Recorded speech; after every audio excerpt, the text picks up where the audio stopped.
Well, hello, friends. It is time for Between Two Sundays, the show where you watch two old, well, middle-aged blokes natter on about things in the Bible.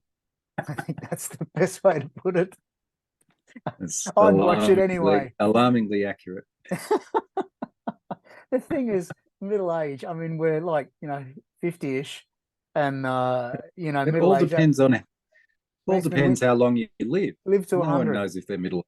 That's it. Hello, my friend Barbara, who's 100, and Enid Elsie. She's 102. Anyway, um, Oh it my! is Between Two Sundays. Yes, where each week we do talk about the Bible. Specifically, we're talking the readings for each Sunday that are in the Revised Common Lectionary. We're following the lectionary through over 3 years, and each midweek we reflect on the readings that we had last Sunday and look at how we've lived out of them and how they've stuck with us. And then we start to have a look into the readings for the coming week. And we get our list from the Revised Common Lectionary, which you can find in lots of places, but we get ours from the Vanderbilt Library website, which also has some very, very cool resources that you can use in your reflections. And if you're preaching on them, there's other resources you can use there: hymns, prayers, colors, diagrams, art, all sorts of stuff. Go to lectionary.library.vanderbilt.edu and knock yourself out and tell them we sent us, because they don't pay us nothing to say that, but that's all right. Yeah, We've never asked true enough. yet. Last week was the eighth Sunday in Pentecost, and our reading after Pentecost, rather, and the readings were Genesis 28 verses 10 to 19, Psalm 139 verses 1 to 12 and 23 to 24, Romans 8 verses 12 to 25, and Matthew 13 verses 24 to 30 and 36 to 43. What stuck on you, my friend? So I was sitting with. I found myself sitting with Jacob's dream, and we talked a bit about Jacob's dream and this, and linked it with the hemming in behind and before of Psalm 139. Firstly, I took from this a desire to be more aware of my dreams and the possibility that God speaks through that, and to ask that question, especially when I'm aware of, when I awaken aware of what I've been dreaming. So that was my first takeaway. But then I've been reading a bit of Carl Jung, who wrote on dreams, and he seems to be, at least in the very little that I've read so far, he seems to be saying that the subconscious surrounds the conscious. So it's not under or below, but it's all around. This, which sounded like the same idea of hemming in, behind, and before to me. So kind of find myself linking those two concepts, and that dreams are an expression of not only who we are, but also who God has made us. So I wonder if there's kind of a tendency in a rational world to play down the meaning of dreams or the significance of dreams. But what if they're, what if they're an insight into who I really am in the moment, as one created in the image of God, not as a bad part of me, or a not yet realized part of me, but actually part of who I am, part of who God's made me. In some ways, all that's obvious, but I was interested in Jung's idea that the subconscious surrounds the conscious, and it's we're hemmed in by this bigger reality, and this idea of God hemming us in, speaking at every level. So I found myself, on a couple of occasions this week, just saying, what is this saying about the mark God has created, and what does it look like to embrace um, the things that are spoken overnight. To the point where he's renamed, Yes, which we see. yes, absolutely. Yeah, which is yeah, awesome. yes, Uh, yeah. yeah, was sitting in the gospel, Mm-hmm. and specifically verse 29, where in response to the question, do you want us to gather the weeds in which the enemy has planted out there, or an enemy rather? Yes. The owner of the field replies, no, for in gathering the weeds you would uproot the wheat along with them. And there are two things that I really found myself dwelling on. The first one is what we talked about, in that I don't think this is talking about two different types of people. I think this is talking about two different realities that exist within every single one of us: the propensity for us to do good and the propensity us to not do good. Going back to that whole, I think it was last week, Paul's conversation on the things that I want to do, I don't do, and the things that I do, I don't really want to do. That comes out of that sense of the weeds and the wheat sitting there in our heart, and they kind of have to grow up together, which the study that I've done, a bit haphazardly because of a whole bunch of other things happening, but the study that I'm working through, looking at the similarities between the teachings of Jesus and the teachings of the Tao Te Ching, and Taoism, and that idea that you simply have what is. There is good and there is evil in the world, and they exist. And it's not that one gets destroyed now or the other has to survive. The fact of the matter is that if you took one away, you wouldn't have the other. And that works both ways. And there's this sense of they simply are a part of a whole shebang. I might have touched on this last week. I think I did. That idea that we like to think that life is going to be this course of everything's going to be great. And we get this sense of abundant life and fullness of life that Jesus talked about in John 10:10, meaning that nothing goes bad, nothing goes wrong. And a little while ago, I did some work on the idea that the reality is, the truth is that a full life is a life that must embrace all of the above, all of the emotions, all of the things that happen. I would not live a full life if I never experienced grief. I would not live a full life if I never experienced pain. I would not live a full life if I never experienced death. And so the idea that we shouldn't have those things, I am moving away from. And I think I'm seeing something in this story, this parable, that suggests that this is a part of a wholeness in life. Not saying that the weeds are good or those other things that we don't want to have are good in that sense, but they are part of a fullness. We don't like pain. We don't like grief. Death is sad. But we have to experience them because that's just how it works. And so that's probably one of the key things that I captured here, that if these things are all happening within me, then they just have to coexist, and I have to embrace, for the moment anyway, the weeds with the wheat.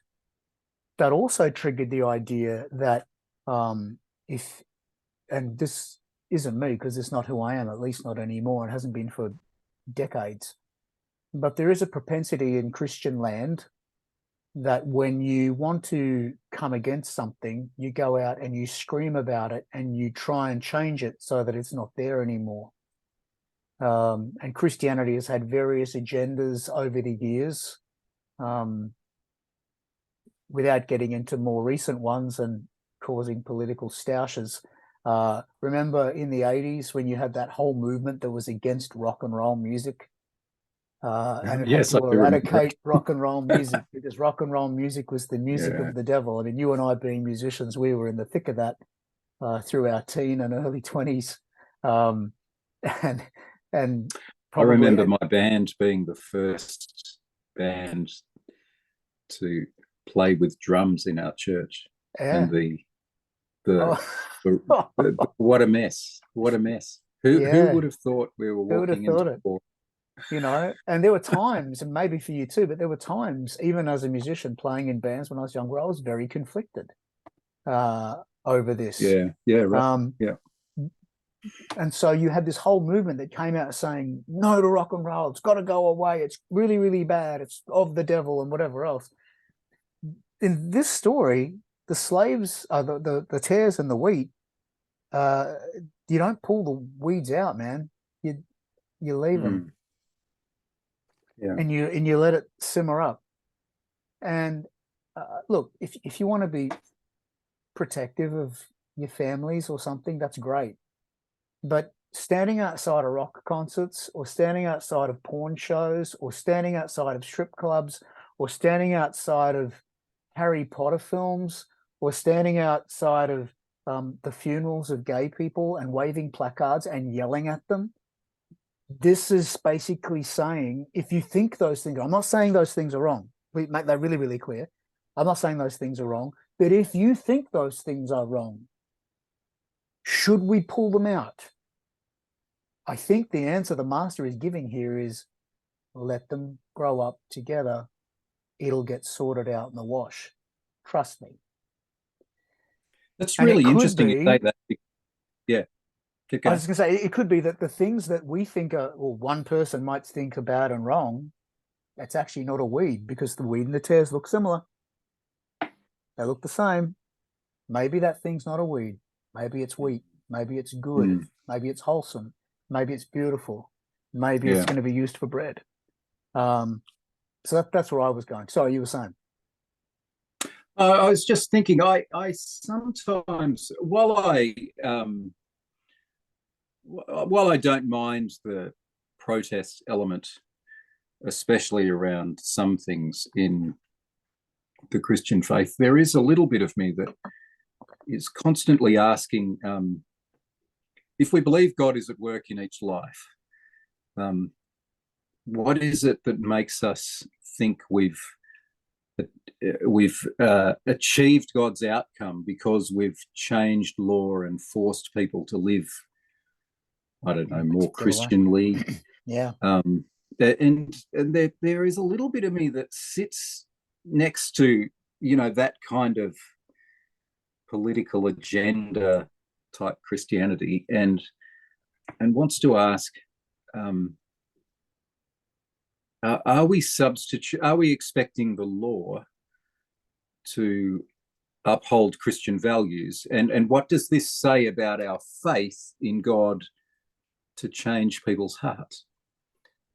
Well, that's absolutely right. There's something in me that thinks it's almost an anti-faith stand to say I'm going to protest to change the law so that people have to behave like they're Christian even if they're not. Well, There's something that doesn't quite sit right there with me, and maybe it sits more uncomfortably when it's sort of on the political right that manifests, but it certainly manifests on the political left as well. Oh yeah. That's not but I do worry when we seem to substitute the belief that God is real enough to change hearts with, I'm going to change the law so everyone has to behave this way. There's something that doesn't quite sit right there with me. I've yet to find in the Bible where we're called to be social police. And furthermore, I mean, as a straight example, I remember when there was a move back in would have been the 90s, late 90s, early 2000s, to remove religious education, which was predominantly taught by Christians in state schools, at least here in Queensland. I don't know if that was a national thing, but at least here in Queensland. And a lot of churches arced up. So how dare they take that away from us? It's our right. I said, really? I was a pastor in Mm. a church at this point, and I turned around and I Yeah, yeah. said at a pastor's meeting, I said, really? It's our right? And yet, if Buddhists or Hindus or Jews or anybody else wanted to come in and teach religious education, you would say only to their own or not at all. Mm. And yet you expect that every student would have exposure to Christian faith through a religious education teacher who is a volunteer from a local church who predominantly has almost zero teaching qualification whatsoever. And Yeah, you think that's yeah. okay. It's not okay. And it never has been okay. So yeah, there's this weird expectation that comes from that. But even if you did believe that was wrong and whatever else, let it grow up together. Let God sort it out. The Mm. faith factor, I Mm. think, is really, really important there. Yeah. Anyway, that's where I was with Yeah, yeah, those there you go. things. I get This I get week's I get frustrated nowadays with so here in Australia in public schools, because certainly in the ACT there's a very strong backlash against religion in schools. It's not just Christianity, it's religion in schools. yeah, And I get a little frustrated with it because I think the agenda of a school should be education. It should be exposure to different ideas. yeah. Um, I think and that I don't see why religion should be on the outside of that. well, I think what you'll find is the objection is probably to how it works, not the content, Well, yes, and how the that's content is true. presented. That's true. I think that's the issue. Yeah, and if Um, that's the case, then and that rightly should be so. the question. That should be the question, and that should be answered. I'm not Yeah, saying it's all done well, not by yeah, any stretch of the imagination, but to I don't know. It seems to me that um, there's a very, very, very large percentage of people from all cultures all around the world who have reason to believe in God, and to eliminate that from even being taught or discussed seems like a pretty biased education system to me. yeah. I think, yeah, like I said, I think it's more about the presentation that that's the proselytization fear, which no one should. Yeah. No one should fear that someone's going to come in and proselytize anybody. If it can be presented in a way that here's a great big arc Mm. of thinking, and here's what's happened in history, and here's how it's defined cultures, that's great. But Yeah. don't be sitting there and saying God created the earth in 6 literal 24-hour days, and if you don't believe that, you're on your way to hell. That's not kosher. Yeah, that is unfortunate To when mix that metaphors. kind of, isn't it? Yeah. Mm. Mm. Right. It is coming up to the 9th Sunday after Pentecost, and we are looking this week at Genesis 29, verses 15 to 29, Psalm 105, verses 1 to 11, and Romans 8, verses 26 to 39, and Matthew 13, verses 31 to 33, and 44 to 52. You'll find all those readings down below if you're watching on YouTube, or in the show notes if you are listening on your podcast of choice. Start with Genesis. Sure. Okay.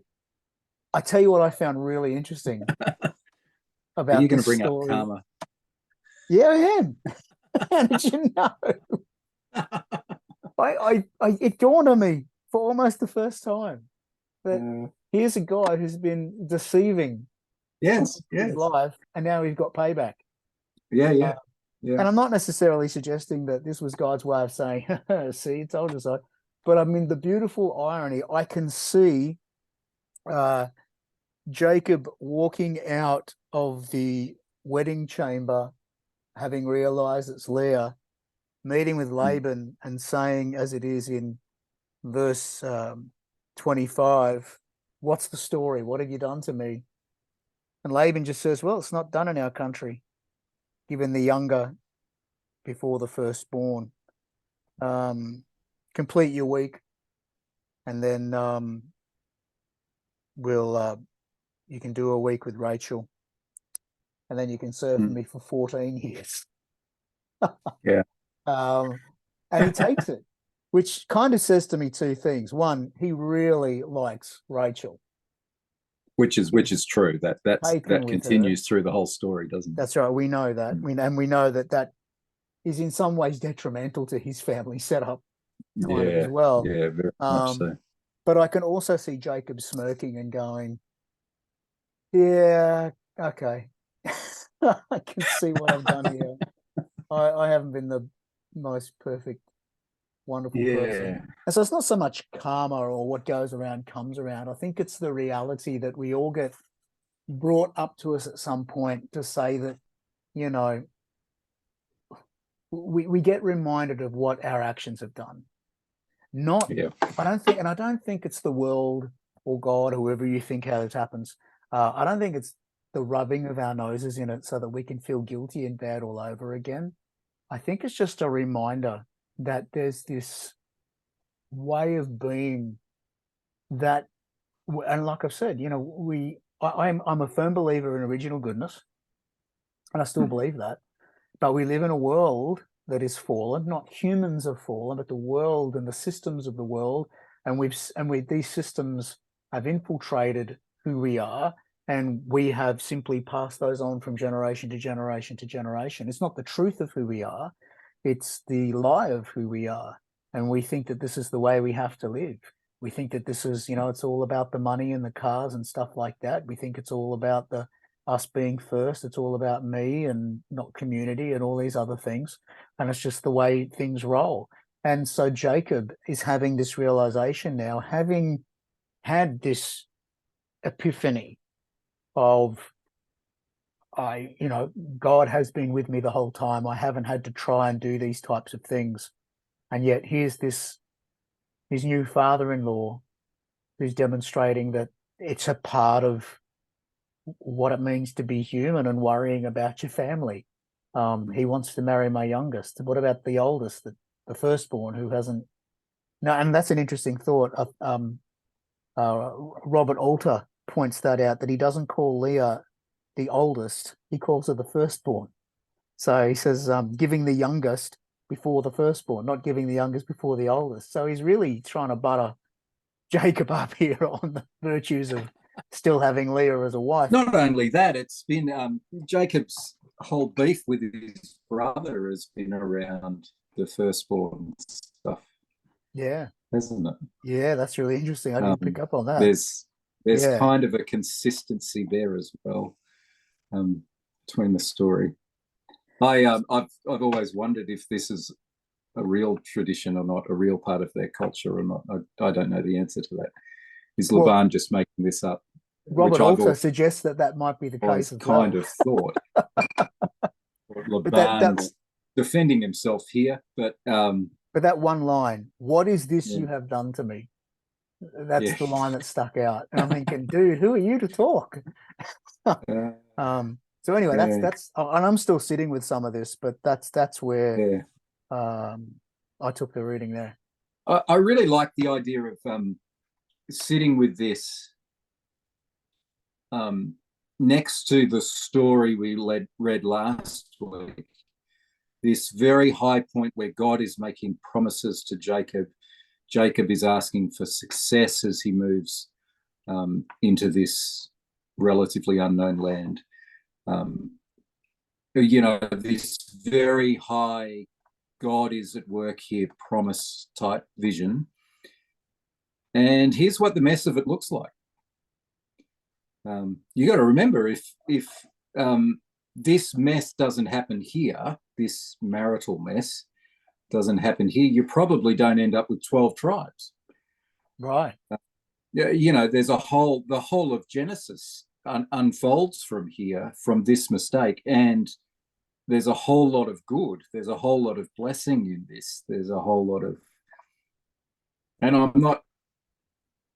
I don't know what. Sometimes you don't know what to do with that as you read this story.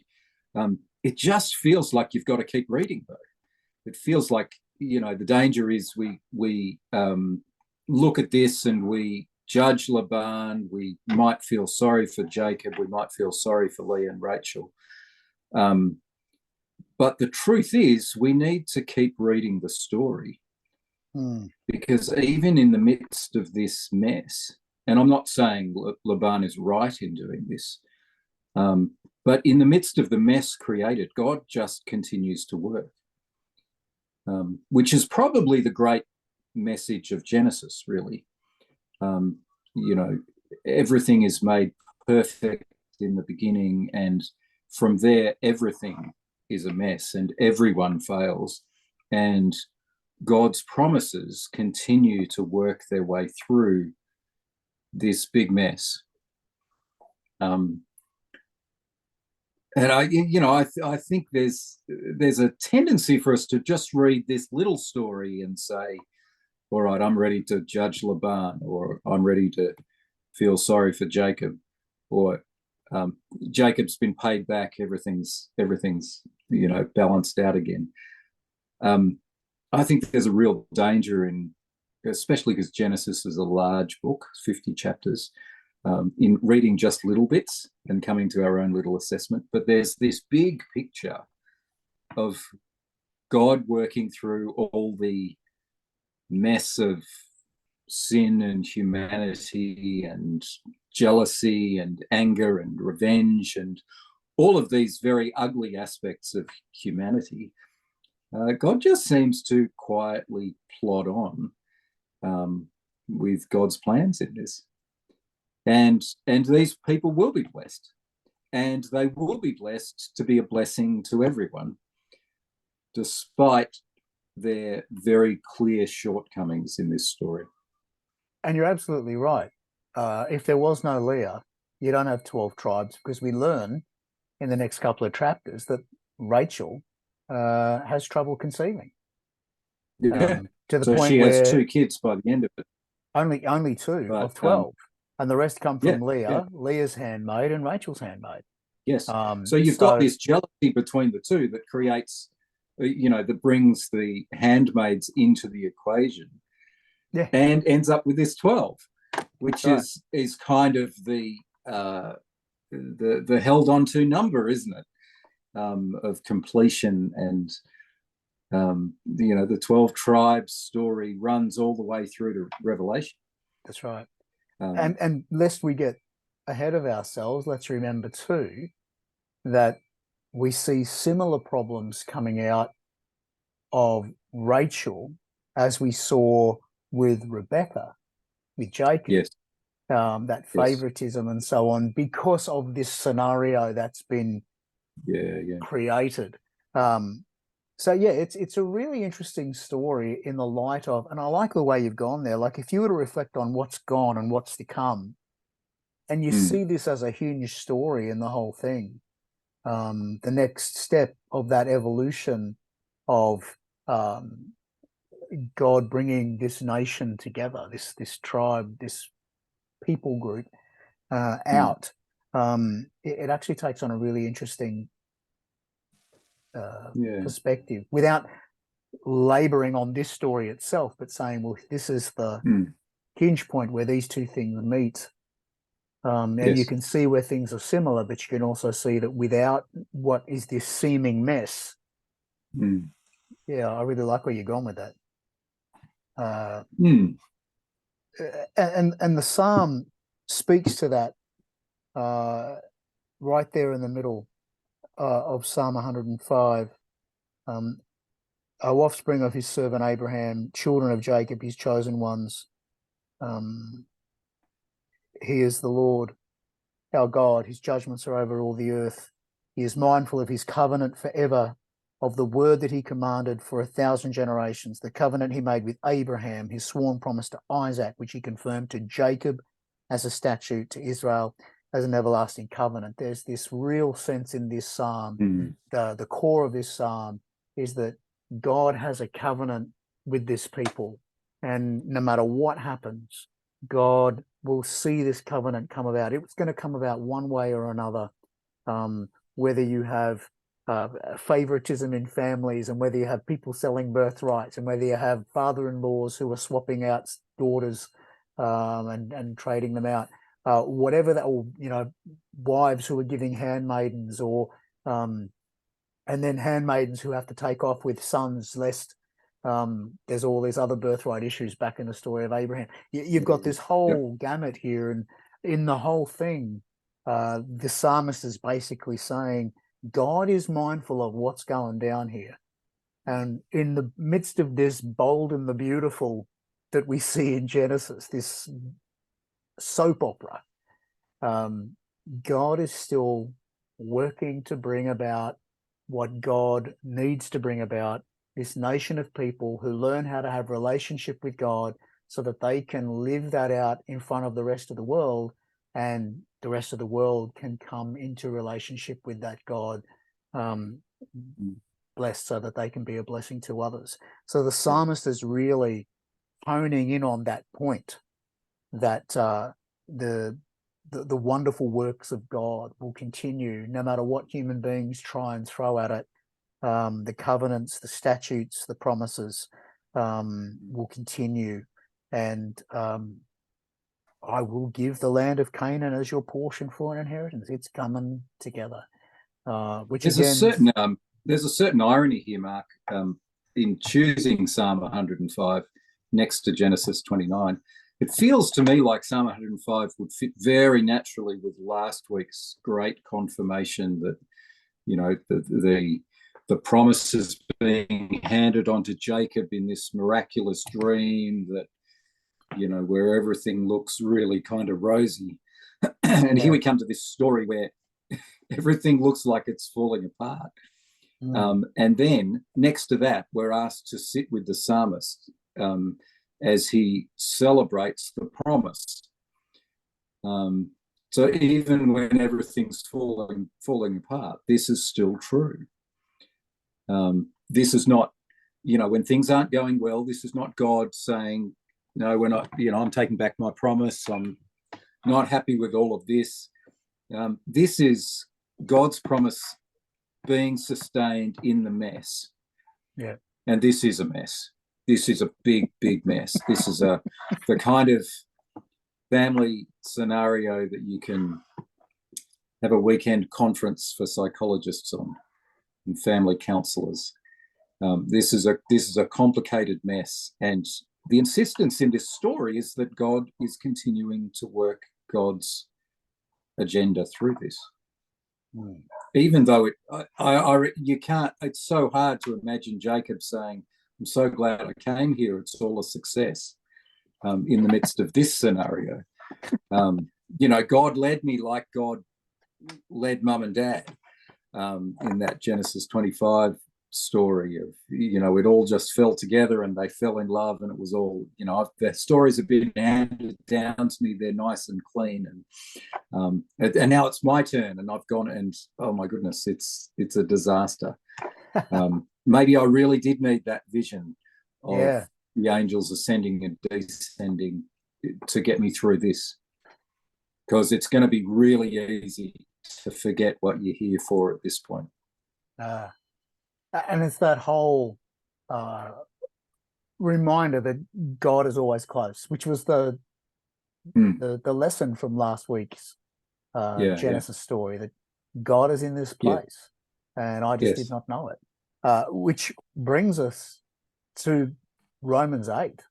Beautiful. Doesn't it? Because this whole passage focuses in on that very idea, that through our weaknesses, through our struggles, through all these things, God is present, that God will still have God's way, that God will still see things happen, that nothing's going to separate us from God or God's love, that if God's for us, nothing can be against us. This is not a passage, by the way, that's to be chanted as some sort of rah-rah victory, motivational, inspirational, you know, seminar lecture type prosperity doctrine thing. This is anything but prosperity doctrine. This is anything but that. This is what we were talking about when I was talking about last week's gospel. This really is in the muck and the mire of life, because that's what fullness of life is. We can rest assured knowing that God is with us. It's that sense of, and I've talked about this before, you know, be still and know that I am God. The words that are used there don't just talk about stillness in the sense that everything gets frozen. the stillness comes from you. And the world still rushes around. Everything's still moving fast around you. But if we can be still, the world will still rush by. But it's in that stillness where we are still. Yeah. And that we recognize that we don't have to rush to keep up. We don't have to push to try and get our agenda out. We don't have to try and adjust our direction. If we're simply still and let God be God, at the end of the day, that's where that peace will come from that stillness amidst the turmoil, amidst the pain, amidst the waves and the storms and whatever else life throws at us. And this whole passage talks to us about that, not just to us. Paul shares his own experiences in all that, talking about hardships, distress, persecution, famine, nakedness, peril, and sword. I mean, this is Paul's story. Paul is not speaking here out of some sort of ivory tower or from absolute, lack of experience. Paul is speaking about this having gone through this very thing, both as he's writing this and after he writes this letter to this church. And so this is where there does feel like a sense here, Mark, that the very authority that's credited, the authenticity that's credited to this by the early church, it kind of extends out of who's writing this, not just that it's been written, yes, but that it's a guy who's done this. I think is very, very important. This is a guy who's saying, I've been through it all. I've seen the dark side of everything. The gospel has, that so miraculously came to me on the Damascus Road, has driven me in this direction, and I have had to go through all of these things. For this one to come out saying the love of God, nothing can separate us from the love of God, I think gives a credibility that's often underestimated in this Romans passage. Well, in Romans in general, because we have this idea that Romans is a very systematic theology, so to speak. Well, actually, it's probably more caught up in Paul's story than we realize. And this is one of those classic examples where Paul really seems to be saying, what I've experienced for myself is true for all. Yeah. And I don't think the Roman church can easily dismiss this. They know Paul has been through it all. To get to Rome, he's been through all of this. Or by the time he gets to Rome, he's been through all of this, though he probably writes this. The echoes of Paul's story here are important to hear, because they lend credibility to this claim. This passage that we often sort of pull out of the life of Paul and even pull out of the story of Romans. This stuff is so quotable when things are going wrong, or when things are difficult. But I think there's something really powerful about leaving it in the story of Paul, about hearing the autobiographical element. And that's why, those last two verses, which are part of that, probably the most quotable, death nor life, nor angels, nor rulers, nor things present, things to come, nor powers, nor height, nor depth, nor anything else in creation will separate us from the love of God in Christ Jesus our Lord, starts with the words, "For I am convinced." Yes. And how does he get there? He's been through all those through hardship, distress, persecution, before. famine, nakedness, peril, and sword. Yes, I've been through all those. I've been through all those very, very human, earthly experiences here, and it has convinced me that even though there's more to come, even though there's bigger powers than the Roman Empire that seems to be out to get me, I have become convinced that this is the way God works. Yeah. That God works through that God's love just never leaves. Whatever comes our way, God's love just never leaves. Which gets us back to what we were saying before about how fullness of life needs the bad experiences. Because if Paul had, and now I'm careful what I'm saying here. Please don't go up to somebody who's going through the shittiest time of their life and say, it's all right. It's all for God's best. Right? That's not what they need to hear in that moment. It's not what Paul needed to hear in that moment. This is past tense. I have been convinced. All right. Yes. But this is talking about, he's reflecting back on what he's seen. And we all need to experience things in the moment. And quite often, I think, side note, quite often I think going up and saying to someone, hey, this is all for God's best, is a way of trying to say to them, come on, move on. You don't need to stay here. No. You need to feel the feels. And this is part of that. You want to experience true and fullness of life, you've got to feel the feels fully. It's going to hurt. And when it hurts, feel it. Sit in it. Don't wallow in it forever, but sit in it in the moment and fully experience it. I think we don't heal properly because we try and push through way too fast, right? Then we experience that healing that often comes slowly. It shouldn't be and can't be rushed. It'll come in its time. And we need to allow that to happen. And we need to allow other people to walk through that as well. We walk with them, we pace with them. If they're stopping for a while, we stop. If they're going to move, we move. However, when we get through and we start to rebuild our lives again or move on from that point, this is when, like Paul, we can look back and we can go, oh, and then we're convinced because we've seen God be with us in the midst of the crap. Even though when we were in the crap, we wondered where the heck God was, right? We look back and we go, God was there. Or even look back and go, I still can't see where God is, but something tells me, because the way things are worked out, that I haven't been left by the wayside. God hasn't pushed me to the floor or kicked me to the side of the path. God's still with me. And I can't even get away from God, even if I tried to.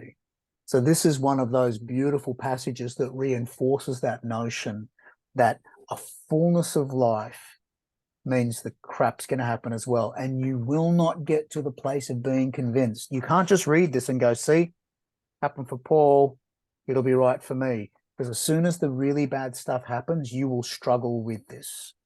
You really, This is really interesting because Paul in Philippians says, I have learned contentment, whether I'm rich or poor. I love that. I think for many years I never heard that word learned in there.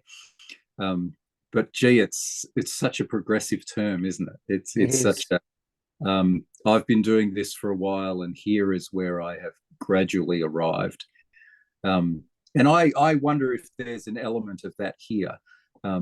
I've been suffering for the gospel for a little bit, and here's where I've arrived. I've arrived at being convinced that nothing can separate me from God. Right. Which is partly why he's listing all those things that have gone before and looking to all these things that have not happened yet. And he's saying, I sit in the middle of this, but I sit here with a deep sense of faith because of what God has done in me in the past. I feel absolutely confident to move into the future, whatever lies there. Right. And learned, I'm really glad you brought that up, because when we think about learning, we actually need to understand that we learn not because we know, but because we unknow. And you can start to see, when you reflect on that idea of learning and what it means to learn, and the words of Paul here and in other places in the Christian Testament, you can start to see why the likes of Meister Eckhart and the writer of The Cloud of Unknowing and many of those in early Christianity used to sit around this whole idea of the best way that we can. I was challenged about this today, actually, that belief is not the end goal. Unknowing is the end goal. And coming to a place of being convinced of something is the end goal. And even then, we continue to know that God will move, because you think about what Paul would have expected of this God who he met on the road to Damascus. Does this look like the God that he met on the road to Damascus? That he's letting him go through all these hardships and perils and shipwrecks and snake bite and all this other stuff? No. So Paul has probably had to do a heck of a lot of unknowing as he's gone along, because this God has completely blown Paul out of the water from day one. Mm. Why are you coming after me? I'm the dude that was persecuting you. What are you doing? I don't get it.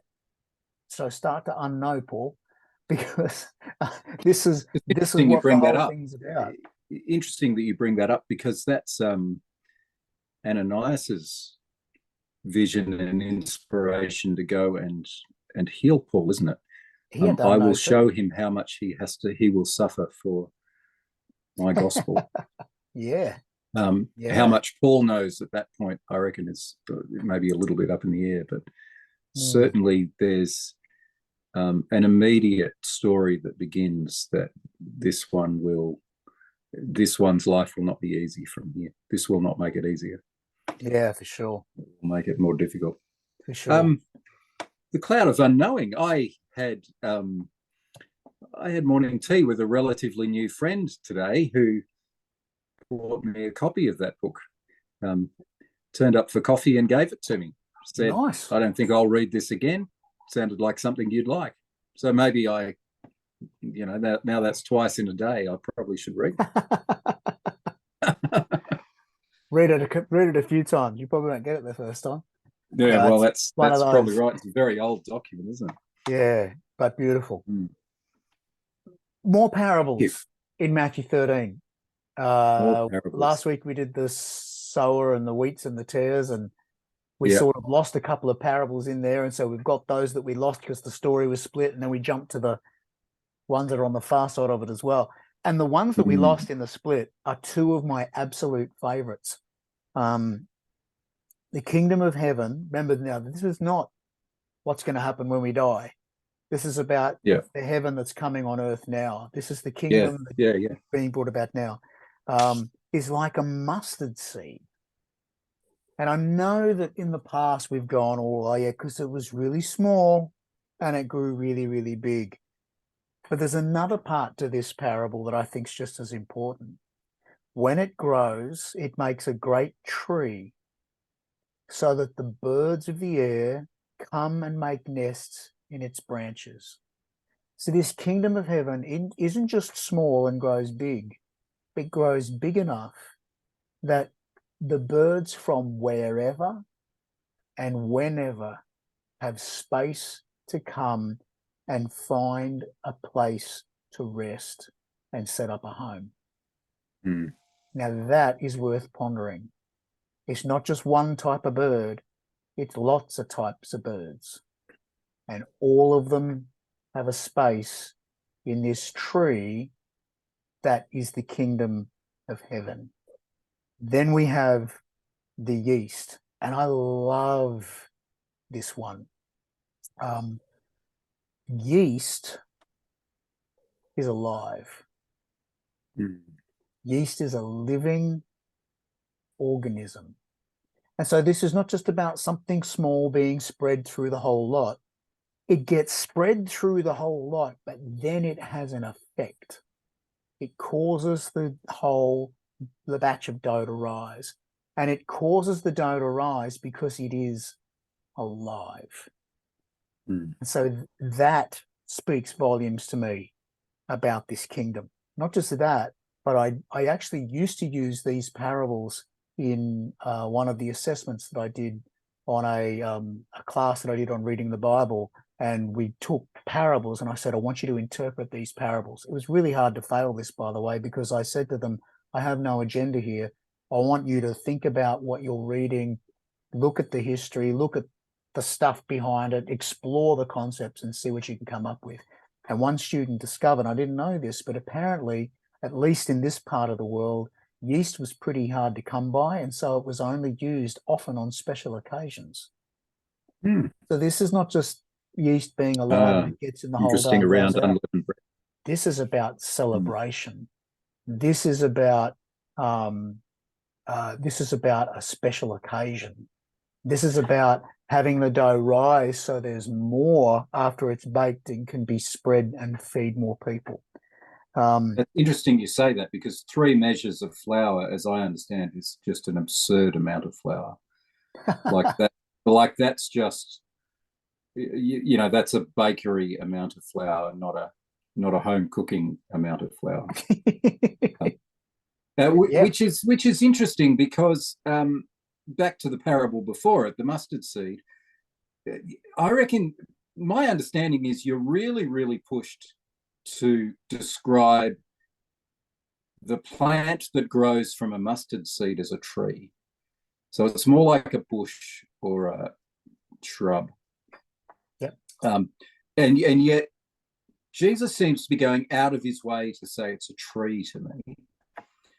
And I think every gardening listener to Jesus telling this parable is saying, you know, this is, you're actually saying the kingdom of God multiplies exponentially beyond imagining, beyond what is possible. And then you have this second story of the yeast that's massive quantities as well. And you're saying you're beginning to link it to celebration, which I haven't done before, but I can see how you've got there.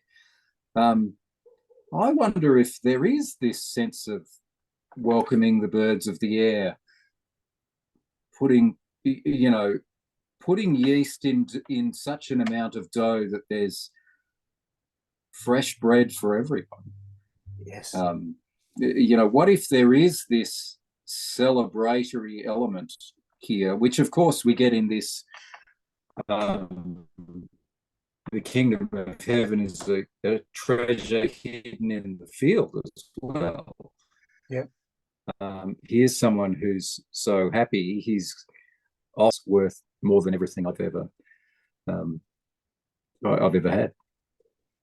Something that's greater. There's a celebratory feel here too. Yeah. Likewise, the pearl. And the pearl, of course. Yeah. So you've got these 2 pairs, haven't you? These 2 pairs of parables. And you've also got the net that catches every kind of fish. Yes. And they're in the net together. Yeah. And it's up to God to sort out what happens later on. Yeah. I reckon that's, for me, that's the great message of this net parable. It really is. I've got this, you get your hands off it. Yeah. When it comes to the end, just trust me. You just don't. We just don't see well enough to be judges. Right. God does. But here's the kicker from my Lectio. It's verse 52. Every scribe who has been trained for the kingdom of heaven is like the master of a household who brings out of his treasure what is new and what is old. Mm. And I'm still sitting with that. Yeah. I'm still sitting with that. But there's a real clear thing here that we're not kicking out. There's an element of what has been. Yes. And in following this Genesis story at this point, this story where God is trying to have a relationship with a group of people in a way that will allow that relationship to spread further afield, and God can have that relationship with other nations, ultimately other nations who, in my estimation, I think God is saying they've misread what it is to have a relationship with me. They're doing things I don't need to do. They're involved in stuff that I need to be involved in. So let's have this relationship and have that be revealed to others so they can be blessed by being free from that stuff and having close, intimate relationship with me, like this tribe that I'm growing is. There's a sense to me, at least at this point in that verse 52, that this is what it's alluding to. That there's this story that has been carrying on since Genesis chapter 12, and that is, I'm building relationship with you, and it's going to be intimate and beautiful and good and true, but it's not for you alone. It's so that others can have that relationship with me too, because you are going to share it with them through how you have relationship with them. So for me, that last sentence is really a throwback to this idea that God's still doing what God has always intended to do. And that God is going to make it come about no matter what. That just like we've seen in the story of Jacob thus far, including this week, and just like we've seen in the Psalm and even in the story of Paul, no matter what happens, no matter what goes on, there will be this kingdom, and it's going to be beautiful and big and open to everyone. And there's nothing you can do that will separate anyone. It's up to me what goes down and how it all comes about. And what's interesting, sorry, I'm just going to throw this one in real quick because it just popped into my head. The net that was thrown into the sea caught every kind of fish, and when it was full, they drew it ashore, sat on down, and put the good into baskets, but threw out the bad. So it will be at the end of the age. The angels will come out and separate the evil from the righteous, and throw them into the furnace of fire, where there will be weeping and gnashing of teeth. Right? I'm not convinced that the weeping and gnashing of teeth happens in the furnace. I think there's going to be a whole bunch of people who are sitting there gnashing their teeth and weeping and going, but this isn't fair. But this isn't right. But this isn't what we thought was going to happen. And that's where the weeping and gnashing of teeth is going to be. Interesting take. You know, do it in the baskets, throw out the bad, until the end of the age. You can't separate the evil from the righteous and throw them into the furnace of fire. And nowhere does it say that any actually get thrown in. No, it doesn't. Yes. Really? I'm really intrigued with this. You've emphasized the new and old in this last little summary. I'm really interested in what this does for the disciples listening to the parables. Be pretty hard to think that you'd nailed down the parables and got everything out of them, wouldn't it? If Jesus has finished telling all these wonderful stories and then said,